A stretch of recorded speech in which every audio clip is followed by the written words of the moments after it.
Welcome to the Real Estate Entrepreneurs Podcast. Today we have my friend from the STL, Mr. Phillip Vincent. How are you doing, Phillip? Ricardo, thank you for having me on your show today. I'm excited to be here. Brother, this is a long overdue podcast. I've been planning this with you for probably at least 2 years. At least 2 years. Yeah. But hey, no time like the present, right? We're here now. We made it. That's it, man. So, as we get started, Phillip, why don't you tell us a little bit about yourself? Like upbringings, where you're coming from, the background. Yeah. Whenever I hear people on interviews, when you hear that somebody's been in real estate for 25 years, I don't want to bore any of you with that story of the 25 years. But the simplest way to say what I've done is I did this business backwards. I started off in development and new construction, and I worked my way to wholesaling. And so I kind of did this backwards. Almost everybody I meet says, I want to wholesale, then rehab, then do development or some sort of other type of real estate thing. So I kind of did it backwards. And I've spent a ton of money on all the marketing efforts. And when I read the name of your podcast, Entrepreneurs and Real Estate, I'm an entrepreneur and my whole life is real estate. But I have this unique niche that I'm so excited to share with you. And I'll ask everybody a question right now. Think about the last 5 houses you bought.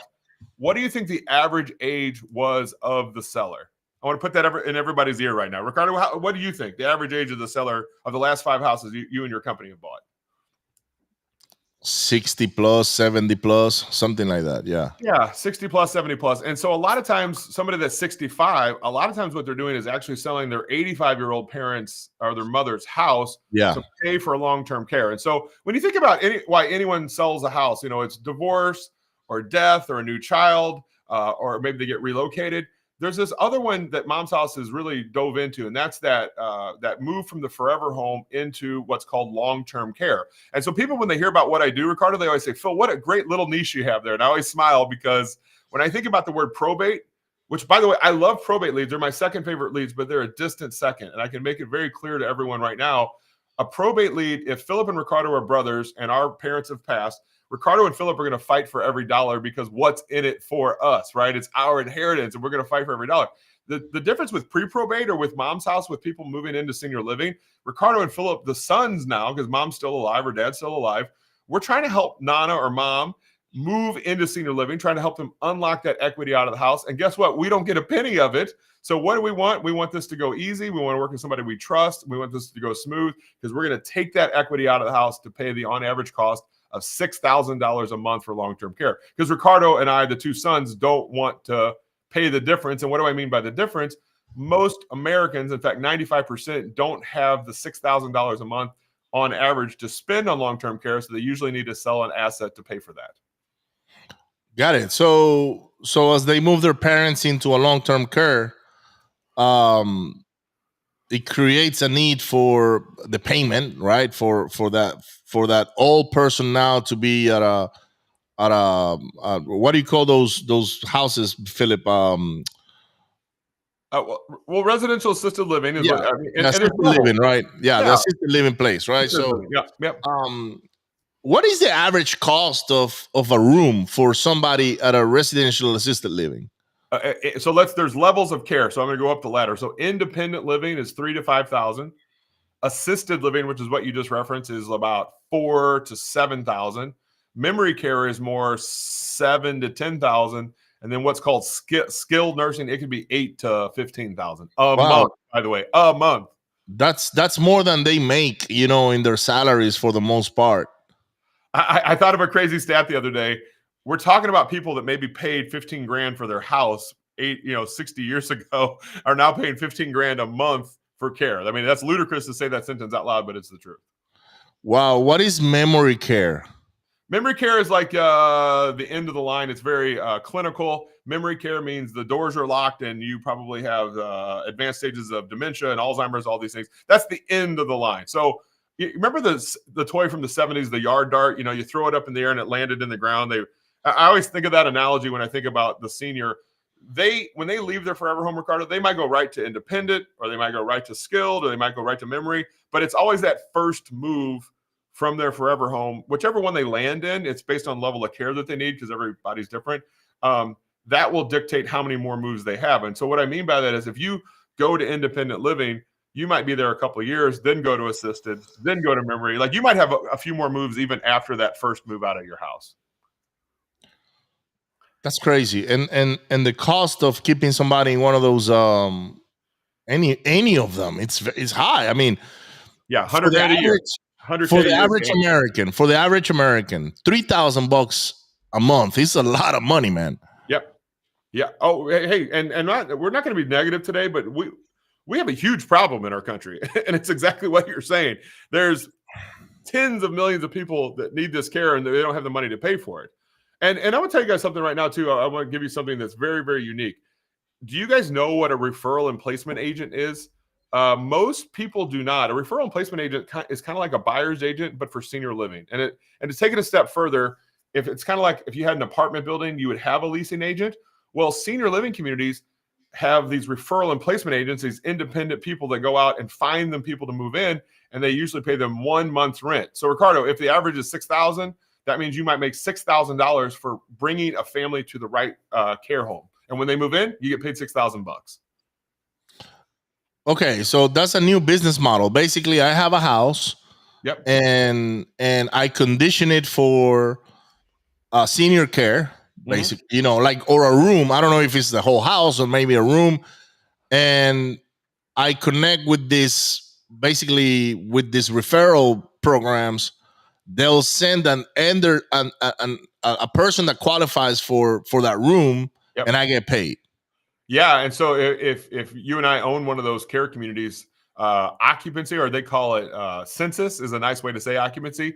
We care very, very much about how many people are in our community. If we are less than 90%, a lot of times we're not profitable, which is a scary number when you think about it. The reason why they're willing to pay out so much to have a family come in is because how important it is to keep their communities full. And let me give you a good example. The average stay across, if you blend all the senior livings together, the different types of care, Ricardo, it's only 21 months. So while the front door is open of people coming in, the back door is also open of people either passing away or moving to higher levels of care. It's you're getting them for a short time. The average is 21 months. Wow. That's not a long time. No, sir. No, sir, it is not. And that's why it's so important for them to stay full, which is why they pay such big fees. There's a company right now that pays $10,000 for one referral when you bring a family to them. And so what we teach is people how to go out and build relationships in senior living to where when they're licensed, like if you have an assisted living and you can't do memory care, when that person has to leave assisted living, they want Fred, or whatever his name is, they want Fred to have a safe landing where they're going next. So they refer Fred to a placement agent to go find a new care home. You help that family and Fred find the new care home, and you get paid a referral fee each time that happens. What's so great, and everyone listening, like, this is Entrepreneurs, right, and Real Estate Podcast. I want to be so clear with you guys here. This is a great way to make a living. Plus, these people on that first move, they always have real estate that they need to sell. I've built Mom's house on the whole real estate side, but the referral and placement is something new that we're bringing to everyone. So you guys are some of the first people to hear this. This is the front end. I've been talking for 3 years about the three-legged stool. I've said, you know, when families go through this, they care about three things. Where will mom get the best care? That's number one. What do we do with the house? What do we do with the stuff? And so I've always helped with the house and the stuff, but now we're teaching people, instead of finding referral and placement agents, to become a referral and placement agent. And now you're kind of like, double barrel shotgun approach to revenue.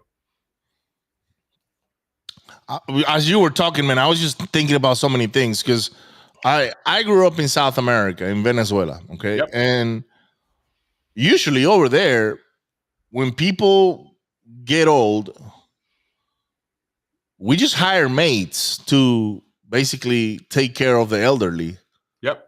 And the prices are completely different, you know, like from what the cost of looking after somebody is over there than what it is here. And I know it's tough for somebody like, you're from St. Louis, right? And I don't know if this is your case, but you probably, if whenever the day is your day to go, you probably want to go where you were from, like where you're born or whatnot, right? Or maybe in the area where you've been living for the most of your life, or whatever became home. Yeah. I'm thinking, because a lot of Americans are moving overseas because of healthcare. Sure. That might be a way that some people make their dollar stretch further. Yeah. But it's healthcare. They're not moving away to die yet. No, they're still living. Yeah, no, honestly, to live out the best days of their lives, really, with very little responsibility. That's the goal. Wow. Now, let me ask you a question, Philip. How did you get into real estate? Like, and I know you briefly mentioned it earlier, but what were you doing before real estate? Nothing. When I was 20 years old, I built my first house. How? So, like, how do you get into like, hey, hold on a second. I'm 20. I'm gonna go build a house.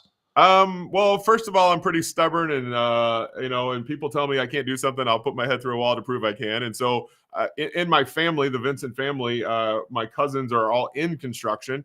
And so they knew contractors that they trusted, and they were the framers. You know what I mean? I had enough of the pieces to where I could start finding the foundation guy and finding the ground and I was thinking about the first house I built the other day. It was copper plumbing, the entire house, 2,300 square feet, was $5,000. Today for plumbing, it's $27,000, and you're going to get the PVC stuff, not the copper. And I'm not that old, so like in this 20 years, things have really changed. But I got into this because my family was in it. I built my first house. I think I made 40 or 50 grand, and I'm like, oh, that's fun. Let me do that again. And so I started off in development. But what I found is, Ricardo, I didn't like the timelines. By the time you deal with the government and plans and architects, and you might be an 18-month process where when you're wholesaling, I might be with a family today, and in 3 weeks they've moved out and I got my check. And so my personality tells me I'm more of a wholesaler than I ever was a builder. I'm the same way. And when I started as a landlord by necessity. It was like, because I started in 2008, so I became a default landlord. Like I couldn't sell the properties I was flipping. Yeah, and so I just had to rent it out or like make something out of it. But you were 20 and you got interested because your family was in real estate. So you saw them do real estate, or was it because you're like, I don't know, I saw on TV that somebody was building a house or whatnot, and I'm going to build it. What was that one spark? What got you into it? I know the exact moment. I'm glad you just prompted me that way. My cousin, who's the framer, was building a house on a street, and he told me this is a high-end area where they were tearing houses down and building new.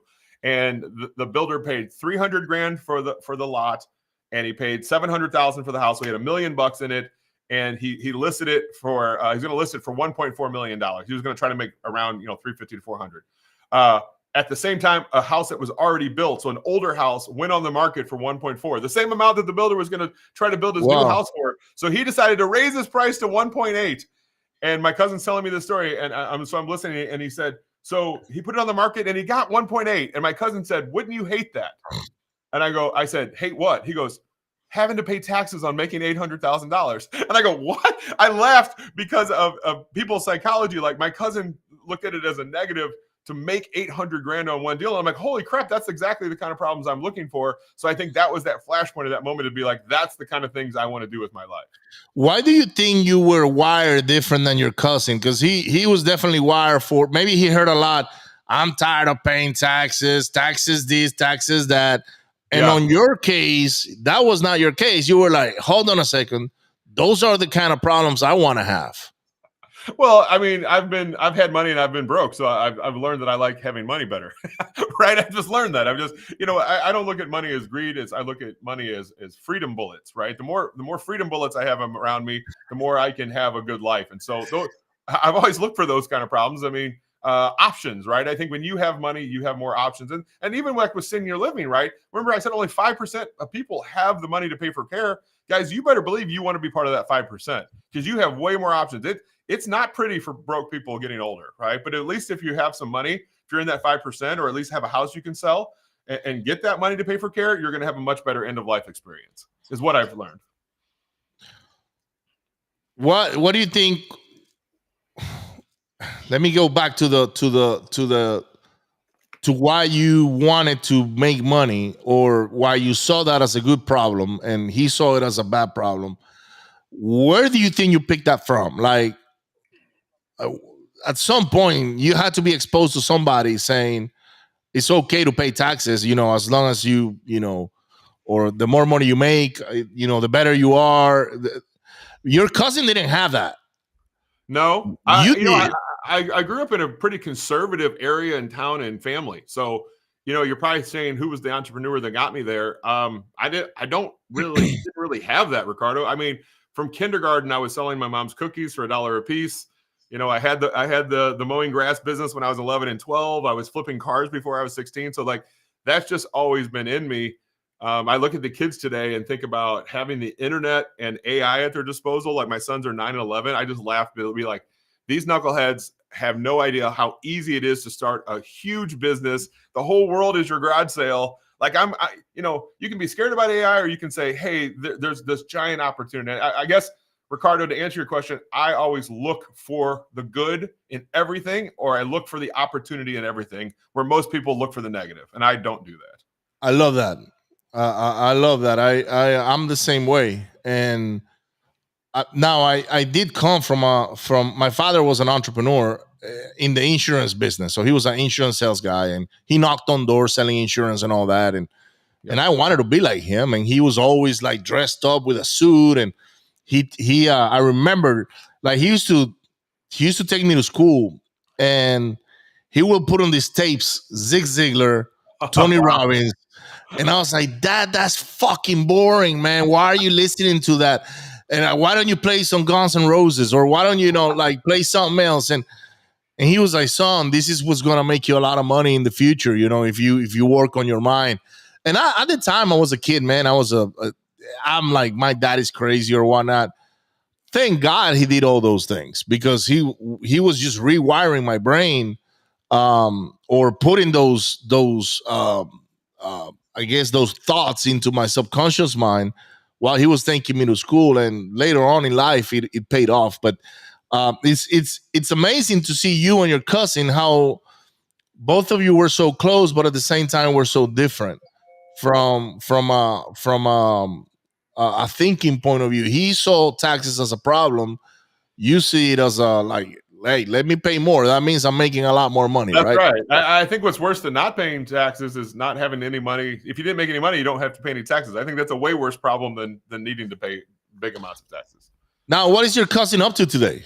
He's still a framer, still a builder. He builds multi-million-dollar houses here in the St. Louis area. And he enjoys it. By the way, he's very successful. Like he's not, he did good. It was just funny in that moment. This is also, this is almost 26 years ago, right? I was 20, so this is a long time ago, but that, he still stayed very consistent in that business. I'm still in real estate. He's still in real estate, but we stayed in our lanes. Yeah, different lanes. So now you build your first house, and you made, I guess, 40 grand. Yeah. Then you started building. At 20 years old. More or what? Not too much. I've been entrepreneurial. I've owned other domain names and websites where I've made money. And so I've kind of just always been entrepreneurial. I've built a couple of houses a year was ever what I never, here's the thing, Ricardo, I never got big enough to matter. So what I mean by that is the builders that do, 50 houses a year, now you can keep the siding guys busy. You can keep the plumbing guys busy. Me, I was always one off and they would fit me in. Like I never got big enough. And here's the thing, I'm 46, 4 years ago, I decided that I'm not actually a home builder. I always built a good product, and I always built a good house. I'm proud of them. I only did all that work, Ricardo, because I like to pick out the colors. And I thought, This is so stupid. Yeah, I can scratch that itch much easier. Like I try to stay up with the trends and the styles of what housing does, because I can look at the front of a house and tell you what year it was built, just because I follow that stuff. And I realized that there's probably an easier way for me to scratch that itch. And so I don't do new construction today. Of course, I'm building mom's house, this nationwide company. I don't have time anyway, but it was kind of like I was being honest with myself. And I think that's what I want anyone listening right now. If you aspire to be something else, great, you're on the journey. Or if you're not happy with what you're doing, great, guys, there's 100 ways to do real estate. Find the one that's right for you. And I think what people like about mom's house that's way outside of real estate is the F word, and not that F word, but fulfillment. There is a lot of fulfillment in helping adult children, that 65-year-old helping their 85-year-old parent to take that burden. They're unlocking their equity for care. I get fulfillment out of helping these families with not only where they're going to get the best care, what do we do at the house, and what do we do with the stuff. Ricardo, we could talk for the next 3 days just about people's stuff. Let me give you an example. I was talking to my stuff guy yesterday, and he blew me away. He said he was in one of the worst hoarder houses of his life yesterday. And this guy, by the way, this is all this man does is he goes in hoarder houses every day. He said it was one of the worst he's seen. This guy's been in the business for 40 years, so you can only imagine how bad this is. Listen to this crap. In the basement was 50 old T-shirts, moldy, but they were niche. They were like Star Wars and like what's the word? Science fiction and fantasy T-shirts. These stupid T-shirts he can sell between $500 and $1,000 a piece for moldy T-shirts. And I'm sitting there going, holy crap, like stuff I would have known I would have thrown away. I learned something just yesterday. I've been in this business 26 years, but my stuff guy taught me that. And it's like, I want to tell the whole world what I found. Wow. Don't throw away your old T-shirts is what I found. Wow. Vintage T-shirts is big business. And I just learned that yesterday on something I would have thrown away. So like, and that's the thing. Like I have fun with what I do, like helping people. Like you said, you're kind of a wholesaler too. It's fun to meet them. I always say I sit on the same side of the table with them, looking at the problem together. It's not ever adversarial. It's me saying, hey, if I was your brother, here's how we would do this. And I love being that way. I don't sell anybody anything. I say, here's your options. But I'm very educated. Here's your options. Here's what this will cost. This is what it'll take to go retail. Or here's what, if you sell it to me, here's how I came up with my number. Very forthright with how I got there. And then they're like, man, okay, I didn't want to rehab the house anyway. Let's sell it to Phillip because I make their life a lot easier. Bro, it's crazy. I do the same exact thing, dude. When I used to go sit down in people's living rooms, I would do the same exact thing. And I saw it as a process of education. So they wouldn't know what their property was worth. And I would actually pull Zillow and say, look, here's your property. As is, some of them are selling for X, Y, and Z on the market right now. Yep. Okay. Now, the reality is those guys are not going to pass inspections. There's an agent behind it. They don't really know how to handle these type of properties. They think they know, but they really don't. But if you fixed it, you went and put $40,000, $50,000, $60,000 in it, then you can get like these type of properties and you get this much money for it, right? Like ARV 300 grand, right? And maybe as is like, I don't know, 120 or something like that. And then this is how I work. I'm an investor. I got to have a 30% buffer here because of hard money, taxes, this and that, loan commissions. So this is where we need to be. You pick where you want to go. If you want an agent, I'll call an agent for you. This guy will list the property, but keep in mind, you're going to go through all these hurdles. If you want to fix and flip it and get $300,000 for it, go do it. Call the contractors. By the way, my $50,000 is $100,000 on your case. I'm glad you said that. Right? No, without question, you're telling the story of like, this is, you pick the journey. It's choose your own adventure, right? You're just giving them the options. And they just say, I just want to deal with you cash. Yep. Bingo. Here's the offer. They actually picked the offer. Ricardo, can I give you something right now that you and your listeners will make an extra $100,000 with this year because Let's of this do it. Seriously, by the way, I don't own what I'm getting ready to say. If you guys Google cost versus value guide, and maybe even put the year in, cost versus value guide 2023. If you guys go there today, give them your email. They're not going to spam you too much. They're going to say, remember how Ricardo just said that he can do the rehab at 50, but it's going to cost the family 100. Here's the most effed up part about what he just said is, not only are they going to spend $100,000, they're only going to get $50,000 back in value. So they're literally going to waste their time, effort, and money. And no logical human wants that. When Ricardo was forthright with them, you're down in Texas, right? So there's only like one thing that. Okay, so like a deck in Texas, guys. I'm just making this up. A $15,000 deck gives you like $8,000 in value. A $24,000 bathroom gives you like $13,000 in value. These people are losing almost 40% of their money on every single item. The only one down in Texas that I saw was above 100% was a new HVAC system, because I guess if you live in Texas, you can't be without air conditioning. Yeah, you can't be without it. If you spend $14,000, you get like $14,300 in value. So like, it's not like you're making a bunch of money. And here's the problem.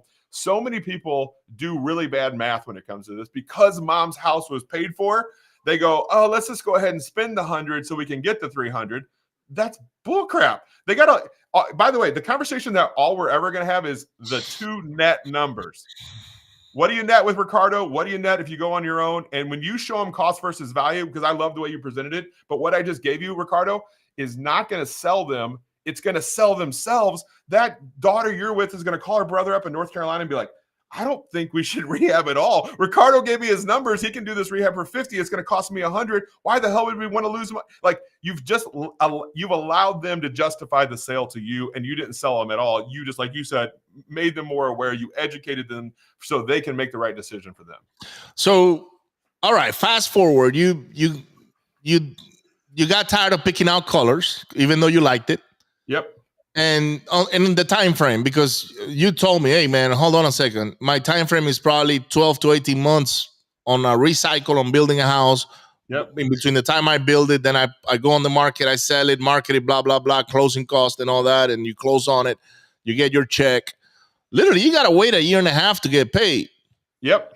How do you transition from, I'm a builder, I'm not a large scale builder, but you still had a builder's mentality, yep, into, I'm just going to go to the wholesaling route where I'm going to get paid quicker.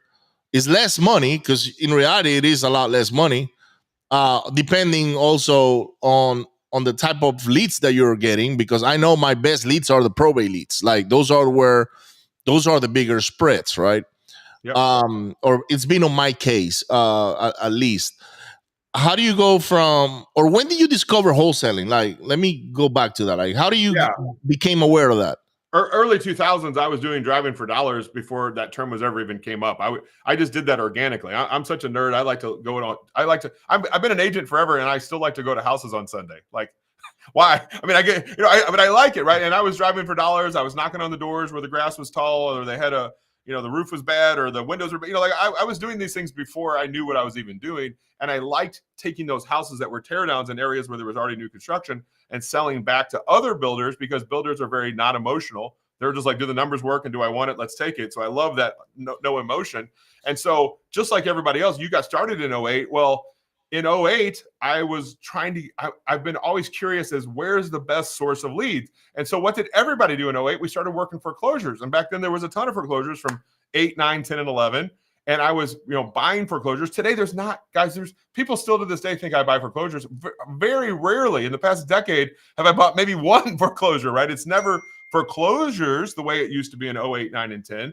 But in 2011, trying to get closer to the source, I realized that there's this whole entire underbelly of as-is properties being sold with no agents involved. Like, I was naive to how big this market was. And I said, well, that fits my personality way more than being a retail agent. And it was born out of laziness. The whole entire thing I've been doing senior living since 2011. All of it, Ricardo, was born out of laziness. And here's why. I hate working crappy leads. I hate working with sellers that don't have motivation, right? I can name 10 reasons why these are the best. I'll take the Pepsi challenge with anybody. You want me to go through them? I mean, I'll do it. Yeah, do it, dude. We got time. We got all the time in the world, brother. Number one, motivation. The motivation is built in. They come to me with the motivation. They've already raised their hand and said, I need to sell my house to pay for care. Right? They've already said that I need to pay my house or sell my house to pay for care. So I don't have to motivate them at all. That generation listened to 3 people. They're doctors, they're lawyers, and they're priests, right? So when the doctor says you got to move, right? Number 2 is they own the house outright. Almost 90% of the time they own it outright. Does that matter in our business if they owe a bunch or if they own it outright? Which one's better, Ricardo? I like the ones that they owe outright, man. Like, yeah, we all do, right? Yeah, they own it outright. That just helps this whole thing, because if I make them the right equity is, man, that's where the meat on the bone is. That's right. And so the third reason is that these are houses we can add value to.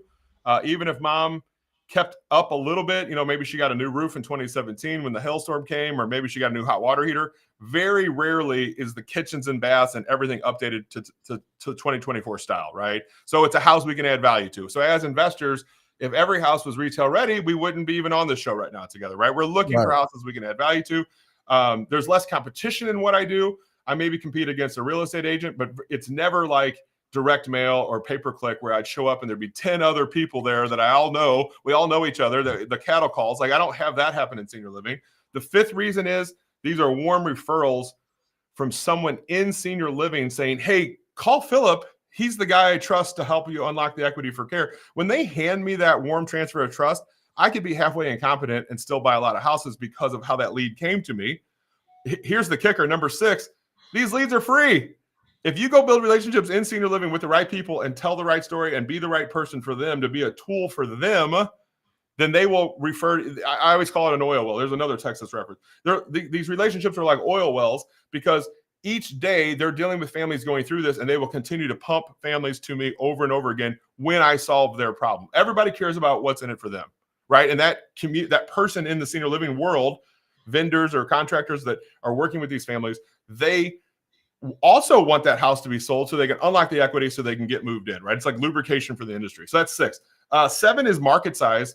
By the year 2030, there's going to be over 100 million Americans over the age of 65. And the stats from the government have said 70%, so that's pretty simple math, that would be 70 million Americans are going to live in long-term care before they pass away. 70 million by the year 2030. That's a huge number, right? Then there's the economy, guys. Even during a pandemic, this did not slow down. Senior living did not slow down even during a pandemic. So it's pandemic proof. I don't care who the president is. I don't care who's in office. Like people, I don't care what the interest rates are, right? This is not based on the economy, what we do. Guys, this is not it. Like the senior needs to sell their house and move into care, whether the interest rates are 9% or 1%. That doesn't make a lick of difference. They have to sell it for a different reason. And then the last one is that F word, is fulfillment. If life is short, senior living's taught me 2 things: is don't get old, and if you do, be rich. And I do mean that sarcastically, but it's taught me that. And the point of what I'm saying is that our time is very short on this earth. Do you really like doing bandit signs? Do you really like being a cold caller? There's all these guys. Like, remember how I said there's 100 ways to do real estate. I'm not knocking any one of them. I'm just saying, is there not a better way to help these families? The same fulfillment you get from the probate, Ricardo, you would love helping the families unlock the equity for grandma's care or mom's care, because it's that fulfillment side, right? And that's the 10 reasons. I mean, and in 2011, I said, well, what's the stereotype? I think we bought like 66 houses that year. I said, what's the stereotype of all these sellers? And we realized it was somebody helping their parents move into care.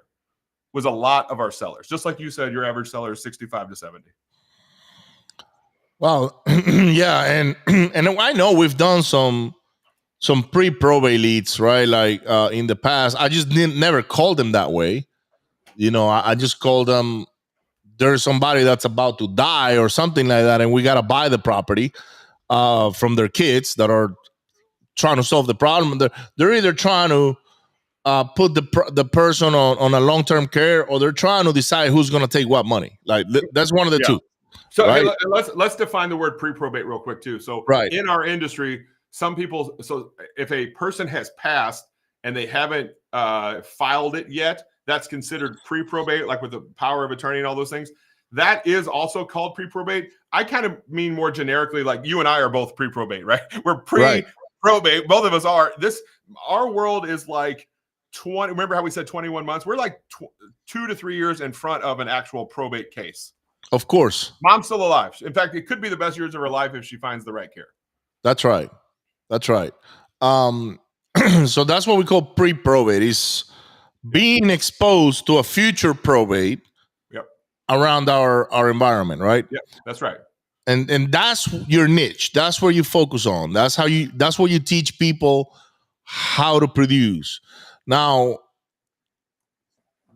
you just mentioned 10 reasons on why this is such a great way of finding properties or finding motivated sellers. Because you're not really finding properties, you're finding motivated sellers. Yeah, humans. It's the human factor, right? Like for the most part, when we call or when we text, we're reverse engineering. Okay, I'm gonna pull an address, then I'm gonna skip trace. So it starts with the house at the end. Like the end goal is the property. But in your case, you're not really starting with the end goal as the property. You're starting with the motivation as the end goal. Let me find some motivated people that may be around a property that's going to become a probate. And when you care first, when you get into senior living and understand that you're helping a family, the end result of that is still being a house buyer. I'm a house buyer too, Ricardo. It's just let's talk about that for a second, because what you just mentioned is worth millions of dollars. I mean, millions, because in reality, when I was when I was going to people's, I don't do it anymore, Philip, to be honest with you. My focus is somewhere else. But when I was going to people's living rooms and sitting down with them and having those conversations of these are your multiple lanes that you can choose from, I always cared about the outcome of what their next step was gonna be. Like, how can I help this person move on to the next phase of their life? And let's forget about probates for a second, or pre-probates, or assisted living or whatnot. Let's just talk about the regular person that I'll give you an example. I had this one guy, actually, it was the woman talking to us, the wife. Her husband, she was a stay-at-home mom, young. She was probably on her late 40s. Kids are anywhere in between, I don't know, 8 and 15 years old, maybe. Her husband is a carpenter, and he will travel for work. Like, he had this job where, like, he was a carpenter for I guess where they did movies and stuff like that. He will travel to locations and he'll build the sets, and Yeah. and he was very good at it. Well, this guy had no savings, number one, because the more money they make, the more they spend. Um, Typical, American story. Like, That's the American way. Yeah. that's the American way, right? Yeah. Yeah. At the job, he fell and broke his ankle. Guess what? He was a sub. He was not an employee of that company. So he had no insurance. He had no like paid time off or anything like that. And they just literally let him go. Like, they're like, hey, dude, you can't work. Sorry, get better and come back to us, right? Well, for him, getting better was like 3 or 4 months. And by the time he was ready to go back to work, guess what? He's already behind on his mortgage 4 or 5 months. And they wanted to move to Austin, Texas. This is here in Houston and nearby Houston in Angleton. And I go there, and my business partners are telling me, Ricardo, this lady doesn't want to sign the contract. I don't know why. And I'm like, I'm in California. I was at a personal development event or something like that. And I'm like, wait until I get back. And when I get back, I'm going to go visit her and find out why she doesn't want to sign the contract. And she was arguing over pricing. Okay. It was a price thing, like we were offering maybe 65,000 and she needed 75. So we were like $10,000 off. And when I get there, she was very hesitant. I can read her body language. She's closed off, and she's like, she feels like I'm there to attack. And I'm like, look, listen, Jose, and I forgot who the other, I don't know if it was Dennis or Brian, but Jose and Brian, they're telling me that there's a price conflict here. Why is the price the problem? And she wouldn't open up. She wouldn't say. She was just like, I would just want more money. I know this house is worth a lot more, and blah, blah, blah, blah. But something on her body language was telling me that she wasn't telling me the whole story. And and I said, look, can I ask you a few questions? I need to know how I can help you. If I understand price is a thing, but I need to know why price is a thing. And if you allow me, I'm going to ask you some questions. You can just say yes or no, or you can, but I want the truth, because otherwise I don't know how I can help you.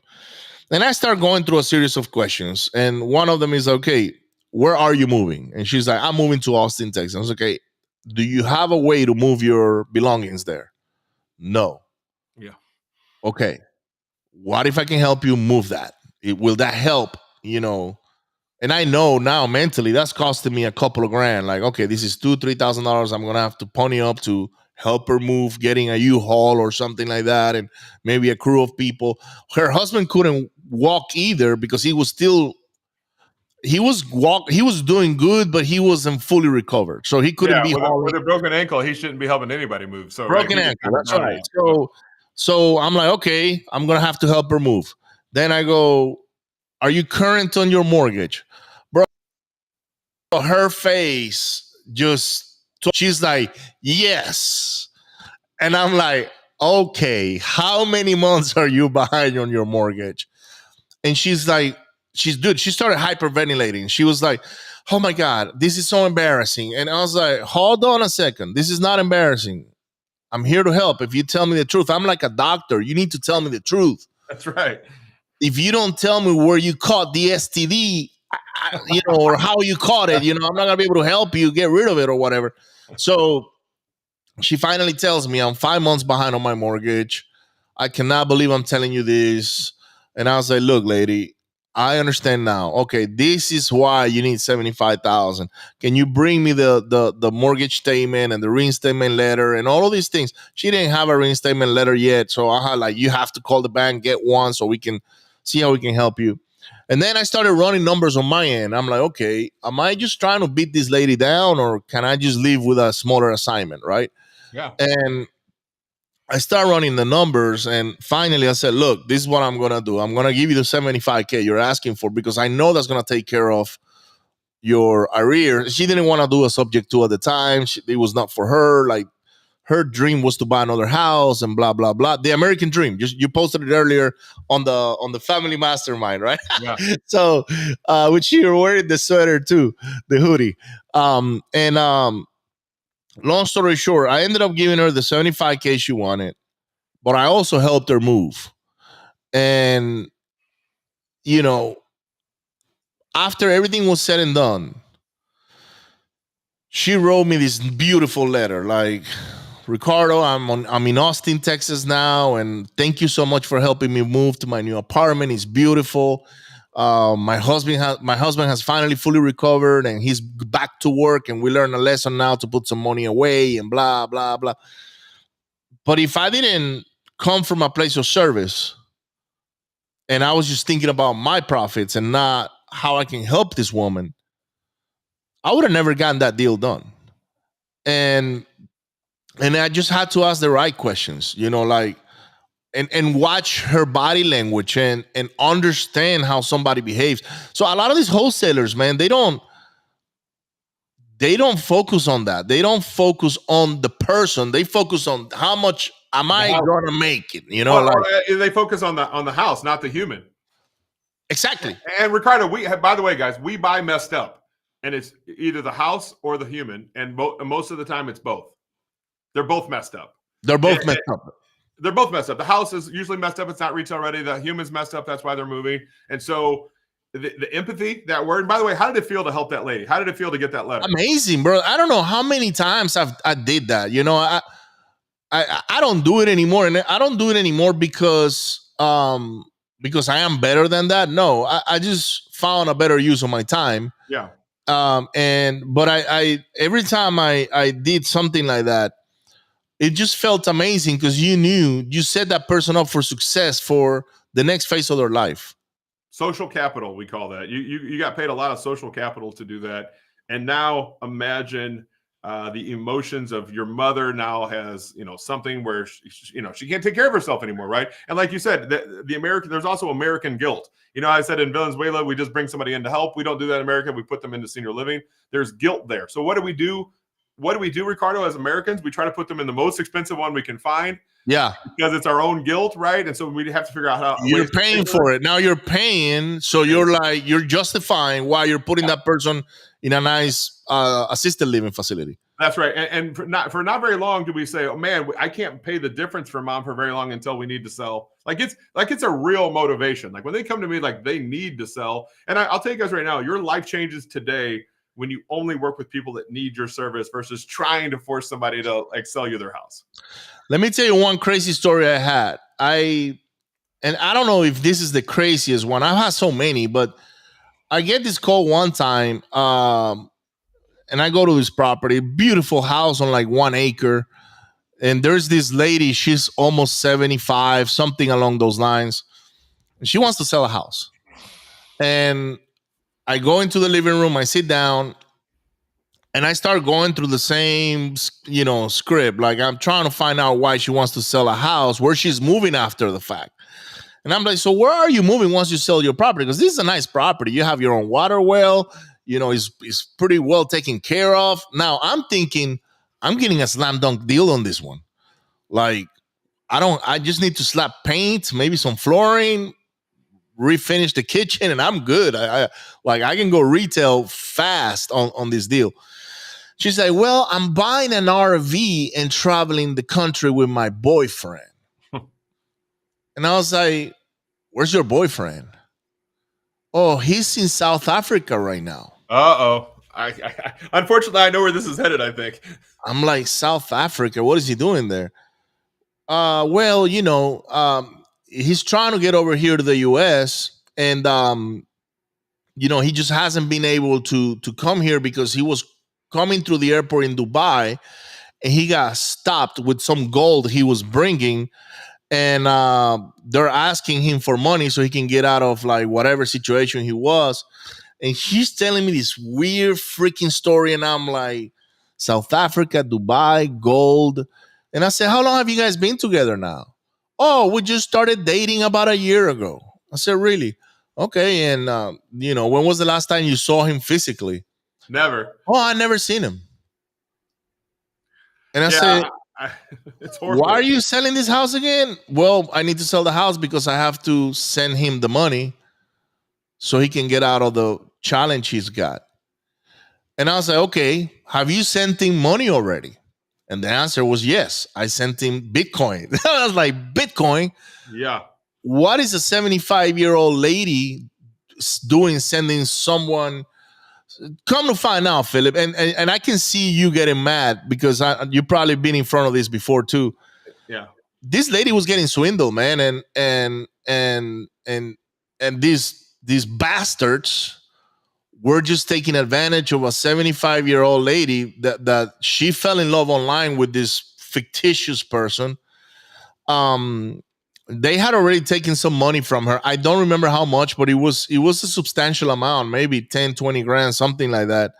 And she sent it on a Bitcoin wallet that when I logged on, there was nothing in there. I'm like, look, lady, I'm sorry to tell you this, but your wallet does not exist. Like wherever you send the money, it's a fictitious website. This thing doesn't exist. So they took your money away. And I had to let her know, like, by the way, you are being scammed by a professional. Okay. This is what you need to do. And I saw her as my mother. And I'm like, this is my mother. Like, I cannot buy your house, number one. And I don't want you to sell your house to nobody. Period. This is where you stay. And this woman just broke down in tears crying. I thought there was something like that. And oh my God, because I broke her illusion, basically. She was so in love with this fictitious person. Ricardo, you know what she was in love with, my friend? She was in love with not being alone. Yes. And the stat I read the other day, and I can't forget it. You guys should all write this down. 26% of us adult seniors live on their own. So it's a big percentage. Ladies like her, 26% is a big number. Being alone is directly linked to smoking 15 cigarettes a day. They said alone is also like smoking 15 cigarettes a day. And so she probably knew that whole time she was getting catfished. And that's how powerful loneliness is. And so that's what COVID proved to us. And so once again, back to people improve when they move into senior living. And it's a weird business, Ricardo, because they only say, 6 months after they move in, they say, I wish I would have did that a year ago. But they only say that after they've been there for 6 months. So they don't say it until they get there. And that's the whole idea. That lady needed to be around other people and she wouldn't have been swindled, most likely. Of course. And if she would have told me I'm selling my house because I'm moving to senior living, done deal. Yeah, right. Let's do it. And by the way, which senior living have you picked? Let me help you pick one, right? And that's right. That's right. And you're right when you say that, because when they go to the senior living, it's like a country club. Yep. They play board games, they dance, they have dinner nights. They have dancing. Yep. They find a boyfriend or a girlfriend. They do very much so. Yes. And man, that day I just walked away from a deal. It was a deal for me. It was a slam dunk deal, especially for what she was asking me. I was like, I'll pay you that, but you know what? I cannot allow for you to sell this property not only to me, but not to anybody. You're not going to sell this. Yeah. If you are ever going to sell this house again, call me to make sure you're doing the right thing. Good. And we actually, she had lost a daughter, and she didn't even, bro. She had given all her money to this freaking clown. She had no money to print out pamphlets for the like a funeral service or something they had going on for her daughter. And at the time, I own a printing company, so I used to do yellow letters, and I said, send me all that stuff, and I gave her all the pamphlets and everything for free. And I felt like I was taking care of my mom that day, and good. I think that's what's needed. That's why I like your. That is what's needed, Ricardo, and that's the thing. This program is right for some listeners, not all, because a lot of investors are too transactional. And if you care about the human first, you'll buy all the houses you want. But most people can't see past the transaction. Yeah, I was very humanized, and then I became a very transactional person, especially when I went virtual, right? Like I quit going to houses, I quit doing appointments, and I was like, okay, if I can do this over the phone, then I'm just gonna go. But now I can see why I eventually got away from the whole wholesaling business model. And even flipping and all that, it's not in me anymore. I don't care for the backsplash like other colors like you do. Yeah. I only care for that if I'm building my own house, or whatnot. So tell me, Phillip, how are you helping guys like me get to these pre-probate leads? A few different ways. So I'm a national lead aggregator. We have over 30,000 leads a month coming through our system. We're the exclusive lead buyer for some of the biggest aggregators in senior living leads. And we also teach you how to fish. So I always say we sell fish, and I also teach you how to fish as well. And why would I do that? It's because there's so many fish out there, guys. Like my goal as a company is to help 30,000 families a month. I generate those leads, but I don't have enough people to work those leads right now. And so just like those stories you've been telling today, there's such a huge need here. I need more people in the boat. And so I teach people how to go out and build these relationships. And then also in my program, we have leads that we procure at a national level. But and by the way, it's only for people that have taken the program. And that's why the senior living world actually messes with me, is because of the training. That we're saying that we are very different than your typical investor world. And people know that when they go through the training, they're like, oh, now I see why it had to be this way. Why the training's so intense is because as you said with the lady with the Dubai situation, the gold situation, that person could have been taken advantage of, right? And we don't need to do that, right? There's plenty of people out there we can help. And in a perfect world, they're just like you got that letter from the lady moving to Austin. We get that all the time. That fulfillment of these adult children. I'll see them in the grocery store 3 years later, and there's Phillip. There's the guy that helped me. We helped them through one of the toughest times of their lives, and that's a very fulfilling way to do this business.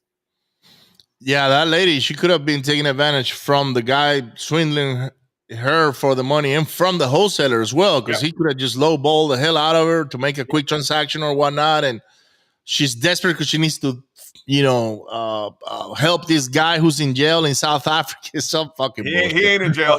Hey, and let me give you guys some advice right now too. Just like there's child protective services, there's also senior protective services. So I had a lady that was getting catfished, and I called senior protective services for her to try to get her help, not to tell on her because she's a grown woman, but she was getting ready to be taken advantage of in the exact same story you just told. And so I sleep better at night knowing I did everything I could to help her. So wow, there's protective services for seniors too, guys. I didn't even know that. Make the call.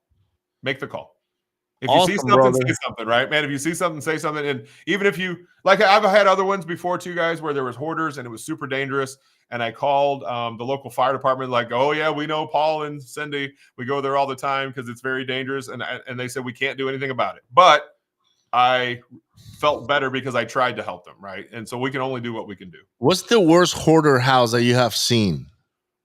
Probably one I bought about 1.5 years ago. His name was Paul. He was moving into senior living.